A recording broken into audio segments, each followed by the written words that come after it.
வணக்கம் நண்பர்களே, welcome to SS சமையல் டிவி. நான் ஃபஸ்ட் டைம் அப்லோட் பண்ணுற சமையல் வீடியோ இது. அதனால் ஸ்வீட்டாக போகலாம் அப்படின்னு சொல்லி ஒரு வித்தியாசமான ஸ்வீட் ட்ரை பண்ணியிருக்கேன். வாங்க அது எப்படி பண்ணுறதுன்னு பார்க்கலாம். 2 கேரட் எடுத்துக்கலாம், ஒரு பீட்ரூட் எடுத்துக்கலாம். அதை இப்படி நறுக்கிக்கலாம். ஒரு பாத்திரத்தில் தேவையான அளவு தண்ணி ஊற்றிக்கலாம். அதில் நறுக்கின கேரட் பீட்ரூட்டை சேர்த்துக்கலாம். ஒரு ஏலக்காய் போட்டு வேக வைக்கலாம்.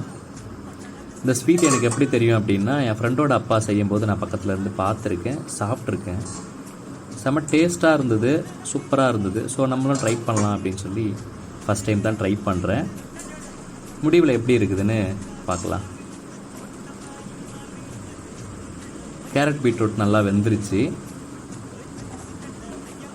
கேஸ் ஆஃப் பண்ணிவிட்டு கொஞ்சம் நேரம் ஆற வச்சுக்கலாம். ஆறுனதுக்கப்புறமா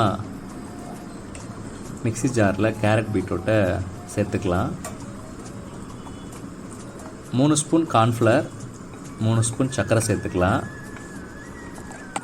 எக்ஸ்ட்ரா ஸ்வீட் வேணும் அப்படின்னா நீங்கள் எக்ஸ்ட்ரா சர்க்கரை சேர்த்துக்கலாம். நான் அளவாக தான் சேர்த்துருக்கேன். வாங்க இதை அரைச்சிக்கலாம்.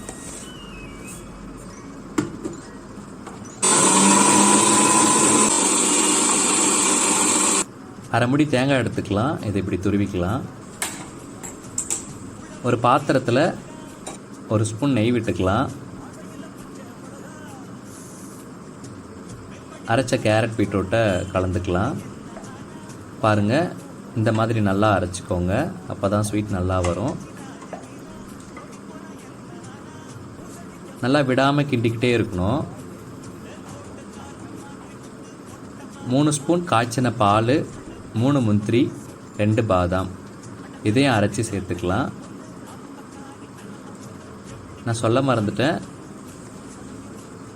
சிட்டிகை சால்ட் உப்பு சேர்த்துருக்கேன். நீங்கள் அதை சேர்த்துக்கோங்க. நல்லா இப்படி விடாமல் கிண்டிக்கிட்டே இருக்கணும். நல்லா அல்வா பதத்துக்கு வந்ததும் ஆஃப் பண்ணிவிட்டு கொஞ்சம் நேரம் ஆற விட்டுக்கலாம். துருவன தேங்காவில் 3 முந்திரி, 2 பாதாம் கீறி போட்டிருக்கேன். இப்படி உருண்டையாக எடுத்து துருவன தேங்காவில் புரட்டி எடுத்து வச்சுக்கலாம். உங்களுக்கு எந்த ஷேப் வேணுமோ அந்த ஷேப்பில் எடுத்து வச்சுக்கோங்க. புரட்டி வச்சாச்சு. எனக்கு பேரிச்சம்பழம் ரொம்ப பிடிக்கும், அதனால் பேரிச்சம்பழம் நான் வச்சுக்கிட்டேன். உங்களுக்கு எந்த நட்ஸ் பிடிக்குதோ அதை வச்சுக்கோங்க. ஃப்ரெண்ட்ஸ், உண்மையாகவே ரொம்ப டேஸ்ட்டாக ரொம்ப நல்லா வந்திருக்கு. இந்த வீடியோ உங்களுக்கு பிடிச்சிருந்தா லைக் பண்ணுங்கள், ஷேர் பண்ணுங்கள், சப்ஸ்கிரைப் பண்ணுங்கள். வீடியோ ஸ்கிப் பண்ணாமல் பாருங்கள்.